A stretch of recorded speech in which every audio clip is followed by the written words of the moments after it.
Welcome back to the Jump Fly Labs podcast, the show for founders and coaches who want growth without the guesswork. Here we talk about the systems that drive predictable growth, and today we're talking with someone who understands innovation in a way that most companies miss. Michael Asaku-Yeboah helps Fortune 500s unlock the creativity buried inside neurodivergent talent with systems that reward their non-standard way of thinking instead of suppressing it. Michael, welcome to the show. Thank you very much, Shay. It's amazing to be on your show. I'm really excited to engage in this conversation. I'm excited as well, brother. Let's start off. Talk about your path from mental health counseling to corporate disability management. Yes, it's been quite a journey, but all fun and excitement. So I have no regrets and all amazing things I'm going to be talking about. So I did my first degree in Ghana, majored in clinical psychology, and then moved to the US and went to Rutgers and did rehabilitation counseling. I started my journey while I was in grad school, working in mental health and addictions facilities. In the mental health space, I worked as something they call a mental health associate, where we work in mental health facilities, basically ensuring that people do not harm themselves, but we also provide like group therapy group. We facilitated group and help the nurses basically provide treatment. And then from there, after grad school, I worked in what we call supported housing, supported employment, where we house people who've been discharged from mental health facilities and we get them basically integrated into the community. And then from there, I went into vocational rehab, counseling, working for the state, doing rehabilitation counseling work. So basically helping people with various disabilities, especially developmental disabilities, to find and keep work.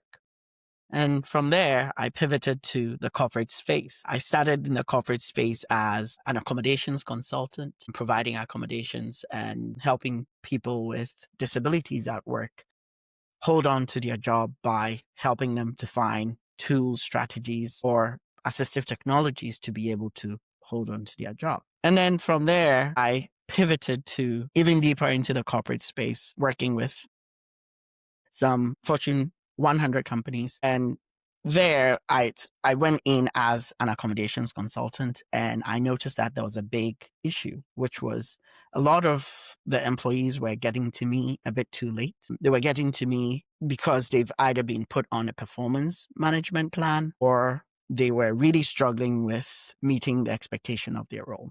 I noticed that a lot of these individuals were coming too late because they were able to hide the disability at the beginning.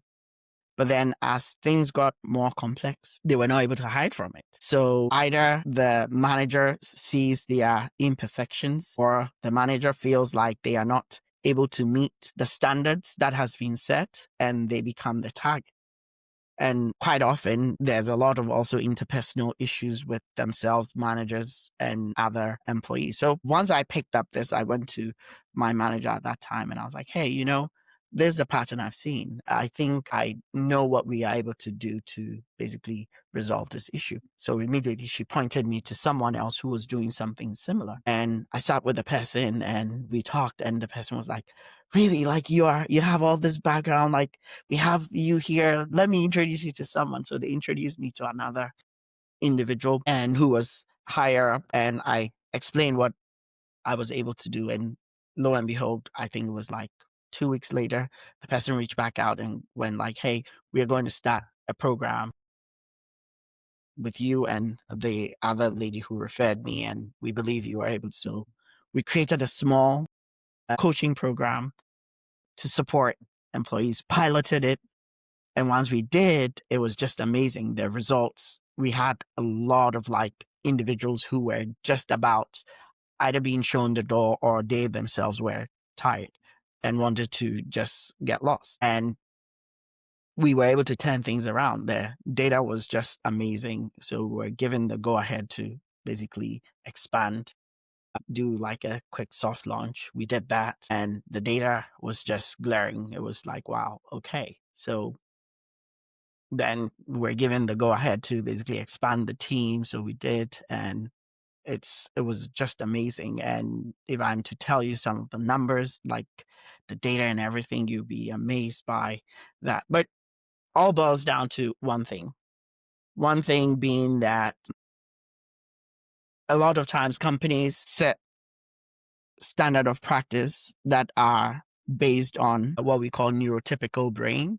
So going through like tedious activities or tedious task tracking systems or tedious way of getting things done. And it becomes difficult because a lot of neurodivergent individuals are not able to go step by these standard of practice, because a lot of the things that are on those standard of practice are not relevant. It's only there to be able to track the person's output, but it doesn't really add value to what is being done. And Mm, neurodivergent individuals struggle because a lot of times the way their brain works is more of like solving problems, seeing all the pitfalls and trying to avoid them. And also, a lot of them struggle with basically like organization and prioritization. So it becomes very difficult if you have something that they need to do step by step and it's not rewarding, right? So one of the things I would argue is that majority of the time, neurodivergent individuals are the ones that are bringing the ideas. They are bringing the ideas and they are inventing because their brain works differently. So every time they see something, they see it as a problem they need to solve. And as they see it as a problem they need to solve, they solve it and it becomes the new thing. There's this concept in disability world we call the curb cut. The curb cut being a lot of the things that currently has become mainstream that everybody enjoys was actually made to support someone with a disability. So I'll give you an example. Curb cut effect basically talks about, when you walk on the sidewalks, there's an incline. Those incline were made so that people with wheelchairs could basically have access to those sidewalks. But now what do we see? Bikers would use that. People with strollers would use that. People pulling suitcases love it. It was basically made for text to speech function on our phones. It was made for people with disabilities. But now everybody loves it. So all these little things that we now enjoy so much were things that were created for people with disability, but now it's become mainstream. And that's the same concept. I believe that if we are able to create processes and steps and standard of practice that are what we call neuro-inclusive, it doesn't only help the neurodivergent individual, it helps everyone. I'll give you an example. Creating information that people consume or creating ways that a manager assigns work. If it's neuro-inclusive, for instance, in a meeting, it's not only going to be everybody take notes, right? But there's a note-taking mechanism turned on. And at the end, everybody is giving a summary or notes of the meeting with action items. It helps. Not only for the individual who is neurodivergent, who struggles to write notes and cannot do simultaneous writing notes and listening, it actually helps everyone, because there's also that individual who got distracted a little bit because their kid was in the room, or maybe something happened, their phone went off, so they did not hear something, right? So it's actually a beautiful thing to create systems and support and standard of practice that are neuro-inclusive, because it doesn't only help the neurodivergent individual, it helps everyone. It doesn't help only the individual with a disability. I like how you use that term curb cut. I've not heard that before, but it makes total sense. And as well as when you add the note taker into the meeting, you're right, because a lot of people get distracted. They're wandering off. It's made for one person, but everybody benefits. You mentioned that there was data that you were able to show the company that you were with that helped implement changes a lot faster. What about the data surprised the company most about the outcomes once you put that program in place? The very first thing was the fact that the program had to cut costs in the reliance on health benefits, right? because quite often people who have a disability or individuals who are neurodivergent, they experience what we call burnout a lot. But their form of burnout comes in what we call psychosomatic symptoms. So the headaches, the migraines, the back pains, the waist pains, other psychosomatic symptoms such as like chills because there's a meeting coming up and they are not able to sleep because there's this deadline coming and they've not been able to get themselves to do anything. So what ends up happening is if they are experiencing some of those psychosomatic symptoms, it comes up as physical health issues. So they are going to go see their doctor. They're going to take time off. They're going to basically have to pay money because if they don't have very good insurance, they have to pay copay. They rely on the insurance too. Even to the point that some of them would need to take short-term disabilities. And when they take short-term disabilities, the company would lose two times. One, they are not there, their productivity is absent. They are also relying on what? They are also relying on the short-term disability that is in place. So you would have to pay 60% in some state for their salary, and they get the other from the state, right? So you're losing. Meanwhile, if there's a coaching program like the one I built, you are able to actually have someone who understands these things and prevent it from even happening, because that individual is able to now have a safe space to talk about some of their challenges and begin to now understand their neurodivergence and how it plays out, including some of these neurodivergent burnout and how it plays out in them. So when it's coming, they know this is a burnout. These are things I need to do to prevent it from getting to a point where I become sick. So that is one way the data was showing that because we started providing this service, individuals were not going on short-term disability. Individuals were not relying on insurance so much. Not to say that they shouldn't use the insurance, but it's not basically for things that could easily be preventative, right? So that's one. The other thing too we were able to demonstrate is that increase in productivity. The individual who was struggling with all these things was also struggling to meet the expectation of the role. With coaching, we are able to find tools, strategies, approaches that remove the barrier to them meeting the expectation of the role. So now, guess what? They are able to come, be their authentic self, use these assistive technologies, use these tools, strategies that we give them. And quite often, even though that is not our goal, they exceed the bar because now they understand who they are, they understand their superpowers, and they are even able to identify what they do best and begin to use that to leverage other inventions, other things, and be able to speak to it, right?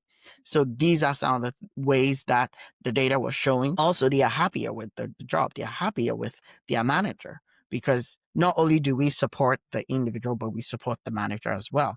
We create these services that the manager is able to request support. The manager is able to request a consultation where we go and help them to learn tools, strategies to create equitable workspace to support that individual to be able to do their work. Because quite often that manager has no clue what neurodivergence is and let alone how to support them.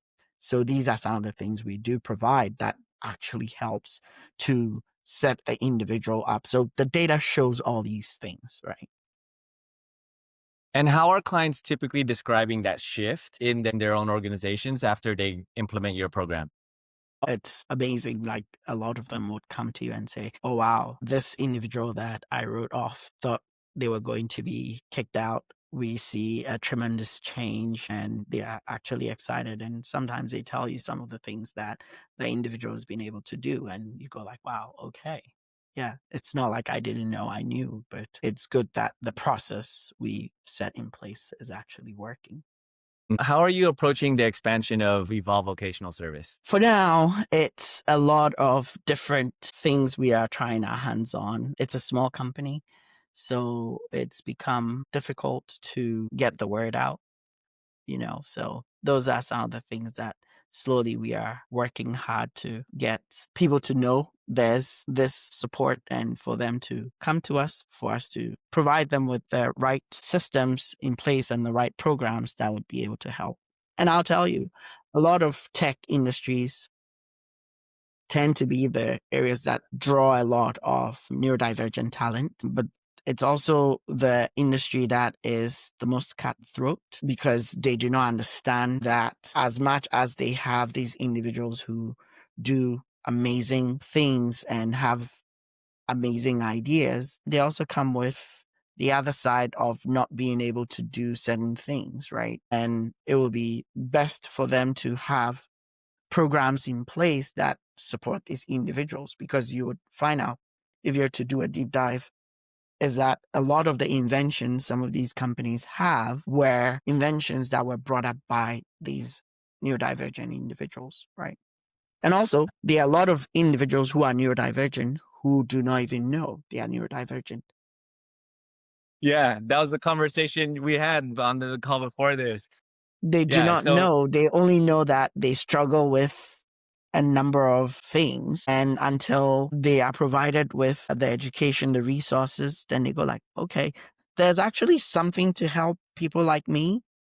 And then that's where it triggers. And then they would go get evaluation. They'll go get the evaluation done or the assessment done to find out that, oh, okay, all this while I didn't know I was ADHD or I was autistic or I had dyslexia. I just knew I did things differently. And quite often it comes with a lot of different things, right? I've written a number of articles around because one of the things that I use in my practice is what we call I use an intersectional approach, which basically does not only fix the immediate problem, but also does a deep dive to understand the traumas, the complexities of everything about you. Let's say you are someone who found out you were neurodivergent at adulthood, you are likely going to experience a lot of different emotions, different challenges, different things that you didn't know all this time, your whole life.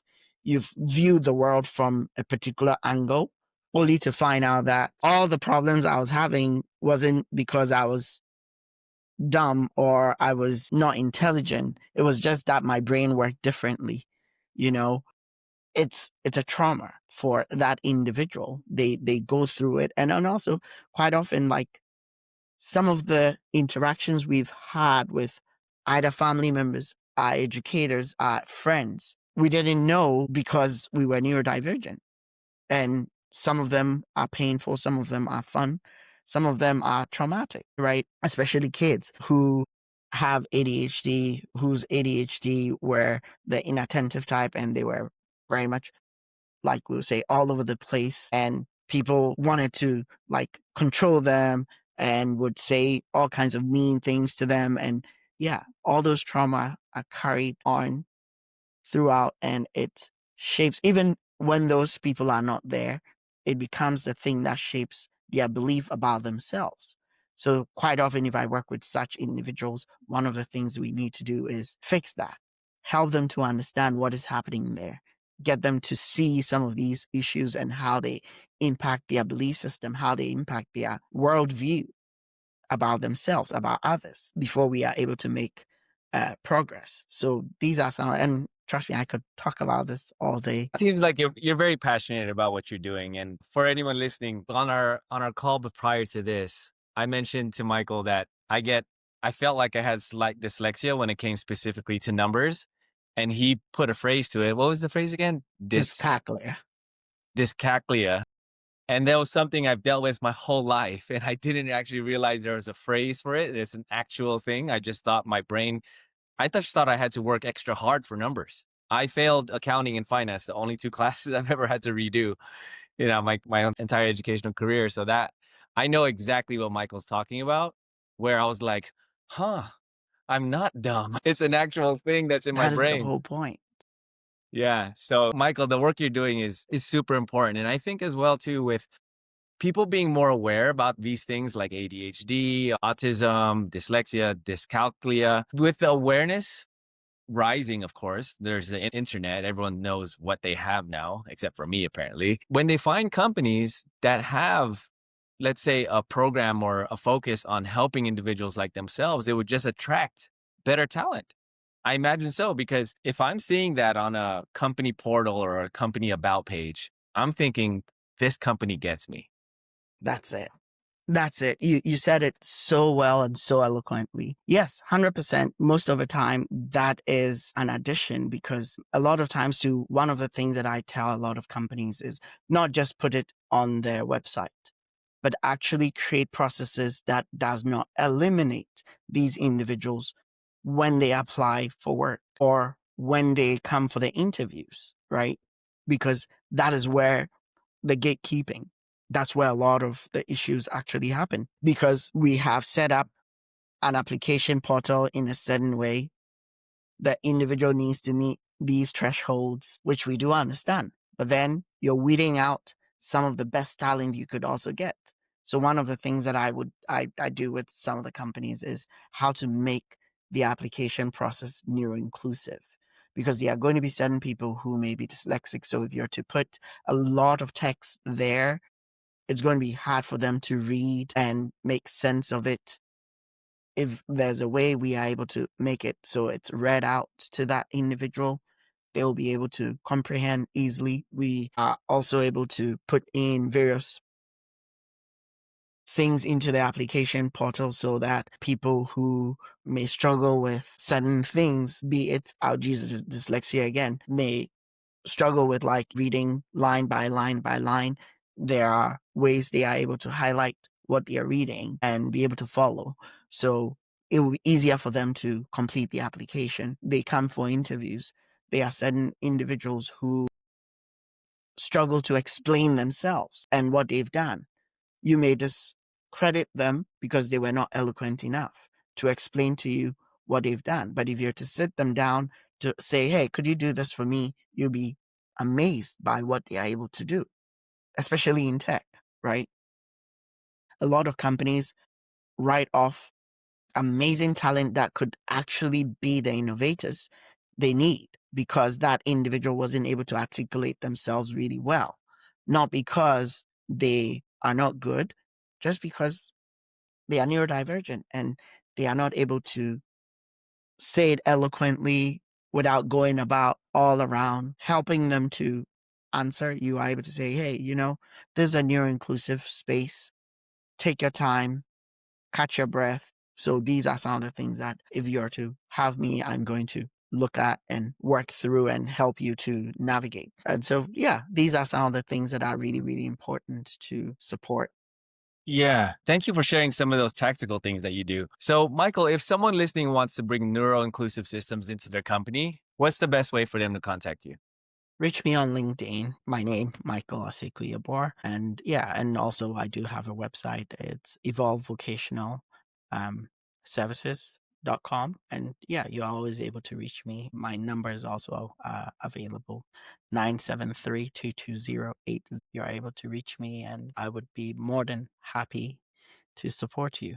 Yeah. And it's not only employers. I also work with individuals who are neurodivergent and struggling to navigate work or hold on to their work. So anyone who feels they need support could also reach out to me. Amazing. Thank you so much for being generous with your contact details. Do not abuse that. If you are listening, do not abuse that. He gave his number. So make sure you call within regular daytime hours. Yes. All right.